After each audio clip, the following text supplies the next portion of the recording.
Hi Mark, Ryan here. Going underneath the engine compartment, what we can see is I do have those air injection nozzles hooked up, and we got the distribution pipe installed. And what I had to do though to make that happen, as you can see, I had to pull the exhaust manifold off of this other side. There it is sitting on the floor.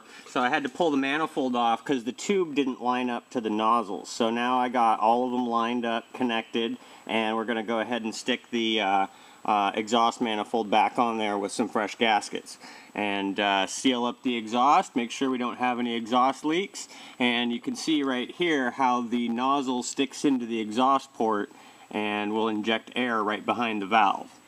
Anyways, we're going to put the manifold back on and put the pump on and see if we can't get this puppy to pass smog. So I will talk to you later.